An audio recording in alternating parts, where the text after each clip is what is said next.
அனைவருக்கும் வணக்கம். இன்றைக்கி நம்ம பார்க்க போகிறது சூப்பரான கிச்சடிங்க. ரொம்பவே டேஸ்டியாகவும் இருக்கும். இந்த கிச்சடி ரொம்ப புதுவிதமாக செஞ்சுருக்கிறேன் இன்றைக்கி. இது கிச்சடி பிடிக்காதன்றவங்க கூட இதை சாப்பிட்டிங்கன்னா திரும்ப திரும்ப செய்ய சொல்லி கேட்பீங்க. அந்தளவுக்கு சூப்பராக இருக்கும். இது எப்படி செய்யலான்னு பார்க்கலாம். மிக்சர் ஜாரில் 2 துண்டு பட்டை, 2 கிராம்பு, அரைஞ்ச அளவுக்கு இஞ்சி, 2 தக்காளி கட் பண்ணி சேர்த்துட்டு இது ஒரு ஃபைன் பேஸ்ட்டாக அரைச்சி எடுத்துகிட்டு வந்துடலாம். அது அப்படியே இருக்கட்டும். ஒரு கடாய் வைங்க. 4 டேபிள் ஸ்பூன் ஆயில் ஊற்றுங்க. 1/2 டீஸ்பூன் கடுகு நல்லா பொரிட்டு 1 டீஸ்பூன் கடலைப்பருப்பு, 1 டீஸ்பூன் உளுந்தம்பருப்பு, 6 முந்திரி பருப்பு சேர்த்துட்டு நல்லா வதக்கி விடுங்க. இதில் 2 பெரிய சைஸ் வெங்காயத்தை கட் பண்ணி சேர்த்துருக்குறேன். 3 பச்சை மிளகாவை சேர்த்துருக்குறேன். சேர்த்துட்டு வெங்காயம் நல்லா கண்ணாடி பதம் வரட்டும், அந்த அளவுக்கு வதக்கி விடுங்க. இப்போ வெங்காயம் நல்லா வதங்கிருச்சு.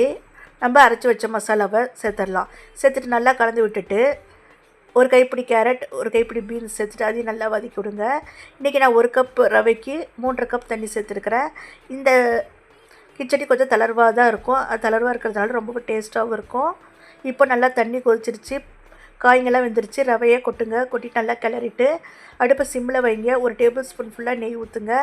ஊற்றிட்டு அடுப்பை சிம்மில் வச்சுட்டு மூடி போட்டு ஒரு 2-3 நிமிஷம் கழித்து ஓப்பன் பண்ணுங்கள்.